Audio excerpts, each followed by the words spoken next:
and he had enough to bring down Kowalski and Harrison both, if he could stay alive long enough to present it to someone who mattered. His phone rang. Harrison's number. "Stone, I need you back at the station. We've got a break in the Devereaux case." Marcus walked into the station like a man entering a lion's den.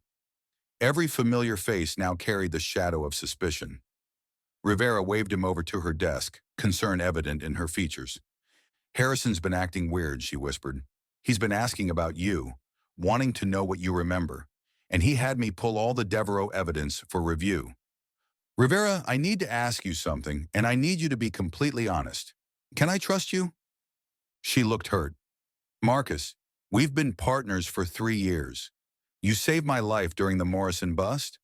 I'd trust you with mine." He made a decision that could either save him or get him killed. "Meet me in the evidence garage in 10 minutes. Bring your personal weapon and your recorder, and don't tell anyone where you're going." The evidence garage was deserted, rows of impounded vehicles creating a maze of shadows. Marcus laid out everything: David's note, the photographs, the video of Harrison taking bribes. Rivera's face went pale as she processed the scope of the corruption. "Harrison's been dirty for months," she breathed. "That's why our cases kept falling apart. But Marcus, if we go after him, we need ironclad evidence. He's too connected, too careful. That's why we're not going after him directly. We're going to let him hang himself." The plan was simple but dangerous. Marcus would feed Harrison just enough information to make him nervous, force him to make mistakes. Rivera would document everything, building a case that couldn't be dismissed as the ramblings of a detective with head trauma. They started with the diamonds. Marcus called Harrison from a burner phone, using a voice distorter similar to the one his mysterious informant had used. "The real diamonds are still missing," he said. "The ones you returned are fakes. I have proof." Harrison's reaction was immediate and telling. "Who is this? What do you want?" "Justice for Mrs. Chen and for Detective Stone, who got too close to the truth." Marcus hung up before Harrison could trace the call. Within minutes, his regular phone rang. Harrison, sounding shaken, but trying to appear in control. "Stone, where are you? We need to talk. I've been thinking about your attack. What if it wasn't random? What if someone targeted you because of the case?" Marcus played along, agreeing to meet Harrison at a neutral location. But he and Rivera were already moving to phase 2 of their plan, forcing Kowalski to make contact with his police contact while they recorded everything. The meeting place was a park bench overlooking the river. Neutral ground with multiple escape routes. Harrison arrived looking like he hadn't slept, his usual commanding presence diminished by paranoia. "Marcus, I'm glad you called. I've been thinking about what you said, about the attack not being random. What if David Devereaux didn't run? What if someone silenced him?" The irony wasn't lost on Marcus. Harrison was investigating a murder he'd helped commit, but Marcus needed to keep him talking, needed to record his admissions. "I've been having flashes of memory," Marcus lied. "I remember following someone that night, someone I trusted, and I remember discovering something about the diamonds. They weren't stolen, were they? They were switched." Harrison's face went carefully blank. "That's a serious accusation. Do you have evidence?" "Not yet, but I'm getting close. Close enough that someone tried to kill me. Close enough that they might try again." The threat hung between them like a loaded gun. Harrison's hand moved unconsciously toward his weapon, then stopped. He was calculating odds, deciding whether Marcus was too dangerous to leave alive.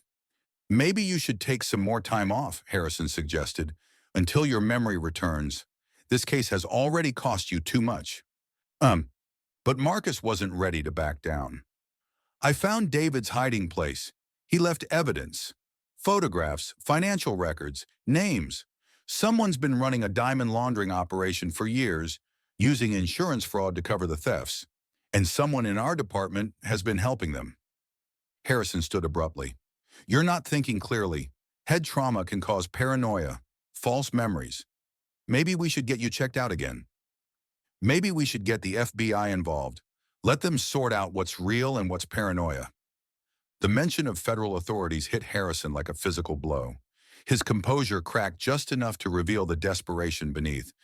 "That's not necessary. We can handle this internally. Why don't you give me whatever evidence you think you have? I'll make sure it gets to the right people." Marcus smiled coldly. "I think I'll hold on to it for now, but I'll tell you what. I remember who attacked me. I remember their face, their voice, everything. And when I remember their name, they're going down for attempted murder, conspiracy, and whatever else I can make stick." He walked away, leaving Harrison standing alone by the river, already reaching for his phone to make a very important call. The call came exactly as Marcus expected. Kowalski wanted to meet to discuss a business proposition that could make Marcus's problems disappear. The location was one of Kowalski's legitimate businesses, a jewelry store that served as a front for his laundering operation. Marcus arrived wired for sound, Rivera positioned nearby with backup ready to move. The store was empty except for Kowalski himself, a distinguished-looking man in his 50s who radiated calm menace. "Detective Stone, I've heard you've been having memory problems. Such a shame when our past slips away from us. I remember enough. I remember David Devereaux, Mrs. Chen, and a diamond substitution racket that's been running for years." Kowalski examined a display of watches, not looking at Marcus. Memory is such a fragile thing. Sometimes it returns completely. Sometimes it never comes back at all. Sometimes, he set down the watch. People with memory problems have accidents, fatal ones. Is that a threat? It's a reality. You're investigating things that don't concern you, accusing people who could destroy you with a phone call. But I'm a reasonable man. Walk away from the Devereaux case, take a nice long disability leave, and everyone wins. Marcus leaned forward. And if I don't? Then you'll discover that some memories are better left buried, along with the people who try to dig them up. Kowalski's threats were meant to intimidate, but they had the opposite effect. Marcus had enough evidence recorded to bury both Kowalski and Harrison, but he needed one more piece, the connection between them that would prove conspiracy. He found it in an unlikely place. Catherine Devereaux's financial records. Rivera had pulled them as part of their investigation, discovering that Catherine had been paying Kowalski consulting fees for months, payments that coincided with her husband's business difficulties. Catherine wasn't a victim. She was a co-conspirator. The theft had been her idea, using Kowalski's criminal connections to stage the robbery and collect the insurance money. David had discovered the truth and threatened to expose them, leading to his murder and Mrs. Chen's death when she stumbled onto the conspiracy. Marcus arranged one final meeting, this time with all the players, Harrison, Kowalski, and Catherine, in the same room.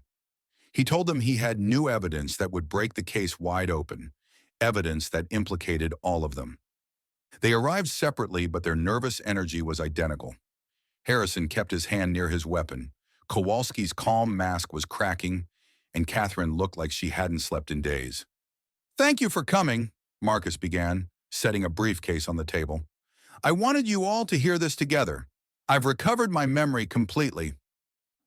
The lie hit them like a physical blow. They exchanged glances, each calculating their exposure, their options, their escape routes.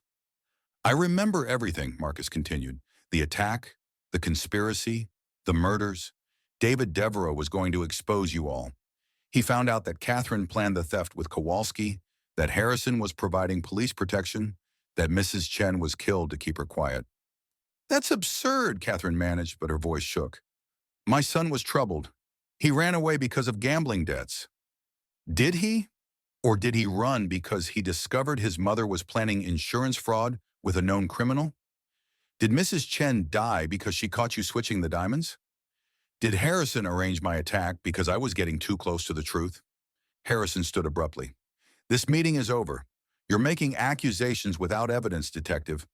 I think your head injury has affected your judgment." "Sit down," Marcus commanded, his voice carrying the authority of a man with nothing left to lose. "You want evidence? I have photographs, financial records, witness statements, and video footage of all of you together. But most importantly, I have David's final message, recorded before you killed him." Kowalski reached into his jacket, but Rivera was already moving, weapon drawn, backup flooding through the doors. The conspiracy had been documented, recorded, and witnessed. There was no escape, no deals, no way to make this disappear. The arrests were swift and professional. Harrison's face crumpled as his fellow officers disarmed him, the weight of his betrayal finally breaking through his practiced facade.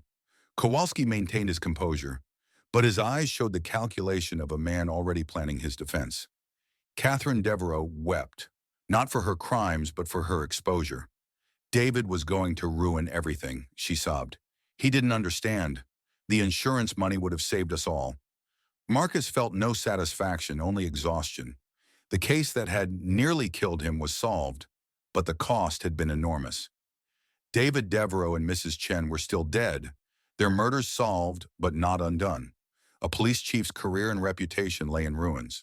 A family was destroyed by greed and betrayal. As they led the conspirators away, Marcus noticed a figure watching from across the street. A man in a dark coat who raised his hand in a subtle salute. The anonymous caller who'd guided him when his memory failed, who'd provided crucial information without revealing his identity. Marcus crossed the street, but the man was already gone, disappeared into the city's anonymous flow. His memory had returned completely now, every detail of the investigation clear and sharp. But some mysteries, he realized, were meant to remain unsolved. The diamonds were returned to their rightful owners, the insurance fraud was exposed, and the laundering operation dismantled. Justice had been served, but Marcus couldn't shake the feeling that he'd only scratched the surface of something much larger. Chapter 5. 3 months later, Marcus sat in his office reviewing a new case file. His head injury had healed completely, leaving only a thin scar and occasional headaches. His memory was intact, perhaps even enhanced by the experience of losing and regaining it. Rivera knocked and entered, dropping a file on his desk. Cold case from 2019. Diamond theft, similar MO to the Devereaux job. Think it's connected to Kowalski's operation? Marcus opened the file, scanning the details. Different players, different circumstances, but the same pattern. Staged theft, insurance fraud, and a housekeeper who died under mysterious circumstances. The case had been investigated by Harrison's predecessor, closed due to lack of evidence. Set up a meeting with the original detective, Marcus said, and pull everything we have on diamond thefts from the last 5 years. If Kowalski was part of something bigger, I want to know how big. As Rivera left, Marcus gazed out his window at the city he'd sworn to protect. His amnesia had been a curse that became a blessing, forcing him to see patterns he'd missed before, to question assumptions his experience had made him blind to. The detective who'd lost his memory had found something more valuable, a fresh perspective on the thin line between justice and corruption, between truth and the comfortable lies people told themselves. There would always be more cases, more mysteries, more shadows hiding in plain sight. But Marcus Stone would be ready. He remembered everything now, and he would never forget again. The end. Please like and subscribe to hear more of our upcoming novels.